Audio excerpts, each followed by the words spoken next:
예, 세 번째 마지막 시간입니다. 여러분들이 이제 질의한 거에 대한 이제 답변을 드리도록 하겠습니다. 많은 분들이 이제 질문을 이렇게 주셨어요. 질문을 주셨는데 제가 극히 개인적이고 그러면 이제 컨설팅이 요구되는 질문, 너무 포괄적으로 그렇게 질문하신 것들, 그다음에 이제 그런 것들은 일단 조금 배제를 하고 시간도 오래 걸리고 너무 지역적인 것까지 이렇게 터치를 해야 되기 때문에 그래서 일단은 6.17 부동산 대책과 관련이 있는 것 중에서 공통적으로 한번 나눴으면 하는 질문들만 몇 분 거를 추렸습니다. 추려가지고 제가 질문을 정리를 했고 질문을 주실 때 본인 다 이렇게 알고 있는데 그 질문 자체가 너무 애매모호한 것들이 있어가지고 그런 것들은 질문자의 의도와는 다르게 제가 약간 각색한 것도 있으면 그 부분은 좀 양해를 해주시고 모든 분들과 다 수용하지 못했어요. 몇 분만 이렇게 취합했으니까 그 부분도 좀 양해를 해주시기 바랍니다. 질문자 별이송이 분입니다. 2020년 6월 17일 부동산 대책으로 인해 조정 대상 지역으로 새롭게 지정된 지역의 아파트 세 채를 2020년 6월 17일 당일 3개의 법인 명의로, 그러니까 법인이 3개가 있었나 봐요. A 법인, B 법인, C 법인 해가지고 6월 17일 당일날 이제 계약을 이렇게 하고 주택임대사업자로 바로 등록을 했나 봐요. 그러니까 발표가 나니까 안 해준다고 하니까 이제 그날 급하게 이렇게 등록을 했나 봅니다. 이 질문은 뭐냐면 종합부동산세 합산배제 및 토지 등 양도 차익에 대한 법인세 과세 제외 혜택을 적용받을 수 있나요? 그러니까 주택임대사업자를 등록을 했었을 때는 임대 개시점이 6억 이하고 장기임대주택으로 등록을 하면은 종부세 합산배제도 배제를 받을 수 있고 토지 등 양도 차익에 대한 법인세, 즉 추가과세도 배제가 될 수 있었죠. 근데 대책에서 이제 이거 못 해주겠다 이렇게 했습니다. 근데 대책이 발표된 날 임대사업 등록을 했습니다. 아까 제가 예외 규정 말씀드린 거 기억나세요? 6월 17일까지 신청하는 분까지는 가능하다고 했습니다. 근데 그 신청을 어디에다 해야 된다고요? 지자체 및 세무서까지 신청을 했어야 됩니다. 그러니까 등록증은 나중에 나온다 할지라도 신청을 양쪽 다 거쳐야 된다. 한쪽만 신청하면 어떻게 됩니까? 안 해줘요. 세무서나 지방자치단체 한쪽만 신청하면 안 해줍니다. 두 번째 질문은 세 채 모두 수도권 과밀억제권에 내에 소재하고 있는 주택인데 주택임대사업자로 등록할 경우 취득세는 어떻게 되나요? 법인이 주택임대사업자로 등록했었을 때 여러 가지 혜택을 그래도 받을 수 있어요. 지금 이제 오늘 제가 언급한 거는 종합부동산세 합산배제하고 그다음에 토지 등 양도 차익에 대한 법인세 과세 제외를 말씀드렸는데 취득세도 개인과 똑같이 감면이 됩니다. 또 설령 본점 소재지가 수도권 과밀억제권의 안에 있으면서 내가 수도권 과밀억제권 안에 주택을 취득하면 원래 취득세가 중과가 되겠죠. 근데 그 중과를 벗어날 수 있는 게 또 주택임대사업자로 등록하면 중과도 벗어날 수 있어요. 요것만 맞으면 그러면 내가 수도권 과밀억제권의 본점 소재지 있으면서 수도권 과밀억제권의 주택을 사면은 당연히 중과가 적용돼야 되는데 일정 주택임대사업자 요건을 충족하면은 중과도 배제되고 오히려 감면까지도 받을 수 있는 혜택을 적용받을 수 있습니다. 근데 이번 대책 때 종부세하고 그다음에 아까 토지의 양도 차익에 대한 그 규제가 있었잖아요. 두 번째 이제 질문 내용은 그거예요. 그거 말고 취득세 중과하는 거, 배제 혜택, 중과 배제 혜택도 대책 발표에 들어가 있느냐 그런 의도를 갖고 아마 질문을 하신 것 같습니다. 근데 이번에 그 내용은 없어요. 없는데 아마 이제 7월 중으로 보통 정부가 그 세제 개편안을 안을 만들 겁니다. 물론 지방자치단체하고 지방세하고 국세하고 관할이 틀려가지고 이건 기획재정부, 이건 행안부에서 이렇게 만들거든요. 근데 거기에는 들어갈 수 있는데 어찌됐든 이번 대책에 취득세를 주택임대사업자로 등록했을 때 중과를 배제한다는 그런 대책 규제안은 없었다. 근데 세제 개편에서 어떻게 반영될지는 추후 지켜봐야 될 것 같다. 그렇게 답변을 드리겠습니다. 질문자 성공했네입니다. 진짜 성공했네요. 2011년 3월 1일 안양 소재 6억 원 이하 아파트 A주택을 구입해서 거주하고 있대요. 그리고 2017년도 경매로 취득한 안산 빌라 B주택을 현재 매매 계약을 하고 2020년 7월 15일 잔금을 받기로 했다고 합니다. 그러니까 2주택 상태였던 것 같아요. 안양에 하나, 그 다음에 안산에 하나 이렇게 있었다고 합니다. 현재 거주 중인 아파트를 매도할 때, 그러니까 2020년 7월 15일날 B주택을 이제 매도를 하면 안양에 있는 A주택만 이렇게 남겠죠. 거기에 이제 거주를 하고 있습니다. 현재 거주 중인 아파트를 매도를 할 때 비과세를 적용받을 수 있습니까?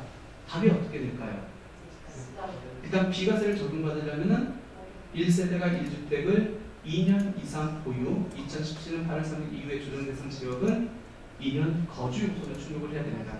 그럼 비가 없다라고 가정을 했었을 때 2011년도에 취득을 했어요. 그럼 거주 요건이 있어요? 없어요? 없죠. 그럼 이 사람은 2년 보유 요건만 충족하면 되겠네. 근데 문제는 뭐죠? 문제는 올해 안에 팔면은 당연히 A주택은 비과세가 가능합니다. 근데 이 A주택을 내년에 판다라고 하면 어떤 문제가 발생하죠? 리셋돼요. 보유기간이 리셋돼가지고 A주택 양도일, 즉 2020년 7월 15일부터 2년 있다가 팔아야 비과세가 됩니다. 그때 거주 요건 있을까요? 없을까요? 있어요. 누가 있다고 했어요? 이 주택은 2011년도에 취득했기 때문에 보유요건만 있으면 됐잖아요. 그냥 보유요건만 리셋되는 거다. 왜? 2017년 8월 3일 이전에 취득을 했기 때문에. 그러니까 언제 양도를 하느냐에 따라서 올해 하면은 비과세가 될 수 있고 내년에 하면은 2017년 15일 한 채 남은 때부터 2년 리셋돼서 보유하고 팔아야 비과세가 될 수 있다. 질문자 오지명님, 2020년 4월 1일 아파트 분양권을 취득을 했습니다. 2020년 6월 3일에 비조정 대상 지역내 주택 A주택을 취득을 했습니다. A주택 취득 후 2년 이상 보유한 후 양도할 경우, 이때 A주택을 양도할 경우에 아마 아파트 분양권이 아직 완공이 안 됐다고 가정을 한 것 같아요. 비과세를 적용받을 수 있나요? 아마 그것 때문에 이제 질문을 하신 것 같아요. 내년부터는 중과대상 주택수를 판정할 때 그동안에는 주택하고 입주권을 갖고 중과대상 주택수를 판정을 하는데 내년부터는 분양권이 이제 들어옵니다. 그럼 분양권까지 들어오면은 얘기가 완전히 달라지죠. 만약 이 케이스에서 중과대상 주택수를 판정한다고 했을 때, 중과대상 주택수는 만약 내년에 판정을 했었을 때 중과대상 주택수는 몇 채예요? 분양권도 들어가고 A주택도 들어가겠네요. 두 채 있네요. 그러면 이 중에서 A주택 파니까 이 A주택은 2주택 중과가 되는 거 아닙니까? 라고 생각할 수 있잖아요. 맞죠? 중과대상 주택수 판정에만 들어가는 거예요.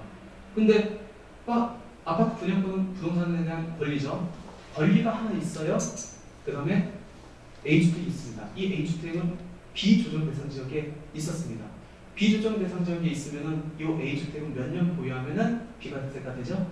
2년 보유하면 되겠죠? 거주 요건 없죠? 그러면 얘를 2년 거주하고 얘 팔려고 해요. 그때 분양권도 있어. 얘 비과세 돼야 안 돼요? 아까 분양권 주택수에 들어간다면 중과대상 주택수 판정에서만 들어가는 거예요. 비과세 판정에서는 당연히 들어갈 여지가 없는 겁니다. 따라서 이 A주택이 비과세 요건을 충족한 상태이기 때문에 당연히 얘는 주택수에 들어가는 게 아니죠. 지금 중과대상 주택수를 판정하는 게 아니잖아요. 비과세 여분지를 판정하는 거니까. 이해되셨어요? 분양권이 나왔으니까 이제 그거 한번 다시 한번 설명드릴게요. 내년부터는 중과대상 주택수를 판정할 때 분양권도 들어갑니다. 그러면 아까 했던 거예요. 서울에 내가 두 채를 가지고 있다고 가정을 합시다. 그리고 연기 잘해야죠. 그리고 분양권이 서울에 세 채가 있다고 그냥 가정을 했어요. 일반 분양권. 그러면 주택이 두 채에서 분양권이 있었습니다. 그동안에는 이 중에서 내가 A주택을 팔려고 합니다. 중과대상 주택수를 판정할 때 분양권은 안 들어갔죠. 그럼 두 개 다 주택 서울에 있고 일시적 2주택 상태는 아니라고 하면 이 중에 얘를 팔면은 중과가 몇 프로가 돼요? 10% 중과가 되죠. 근데 내년부터는 분양권도 주택수에 들어간대요. 그럼 중과대상 주택 수가 몇이에요? 5채. 그 중에서 이 A를 팝니다. 그럼 어떻게 중과가 되죠? 20% 중과가 된다는 거예요. 그러면 이렇게 5채가 있는데 내가 분양권을 팔아. 그럼 어떻게 될까요? 분양권. 이 분양권이 조정 대상 지역 내에 있으면은 50% 중과. 만약 이 분양권이 조정 대상 지역 내에 없습니다. 그러면 얘는 어떻게 되죠? 중과대상 주택수를 판정하니까 5채는 플러스 20% 중과가 적용되느냐? 그게 아니죠.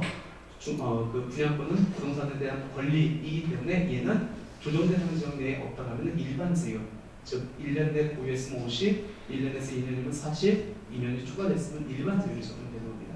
그렇게 이해를 하시면 될 것 같습니다. 질문자 전지현님 많이 들어봤는데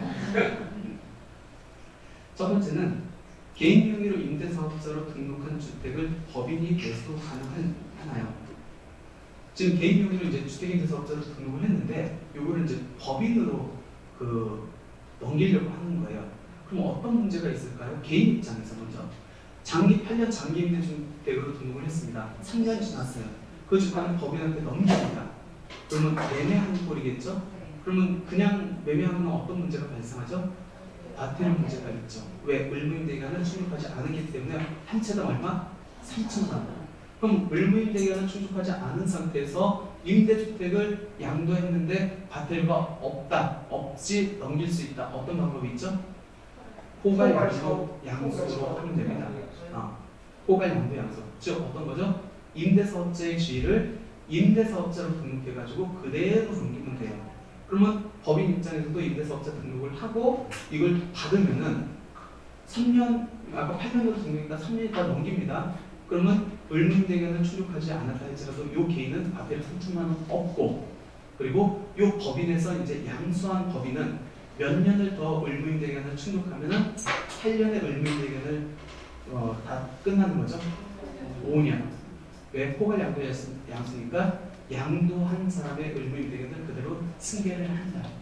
이렇게 이해를 하시면 됩니다. 근데 문제는 뭐죠? 법인 입장에서도 세제혜택을 이렇게 받을 수 있습니까? 라는 문제예요. 법인 입장에서 세제혜택을 받으려면 이때부터 세목별 의무임대기간을 다시 기산을 해야 된다는 거예요. 포괄 양도 양수하지 않았습니까? 그거는 민간 임대주택법에 의한 과태료를 적용받기 위한 포괄 양도 양수고, 세제혜택은 다시 등록을 하기 때문에 다시 기산을 해야 되는 겁니다. 의무임대기간. 이해되셨어요? 두 번째, 조정대상 지역으로 지정된 지역에 분양권 매도 시 주택수에 포함되나요? 분양권을 매도했을 때 주택수에 포함되냐는 질문입니다. 분양권 자체를 매도했을 때는 주택이 아니에요. 아니기 때문에 그냥 중과세율이 적용될 여지는 없고, 단지 조정대상 지역 내 분양권이면 50% 세율, 조정대상 지역이 아니면 보유기간에 대한 차등세율이 적용된다라고 이렇게 보시면 될 것 같습니다.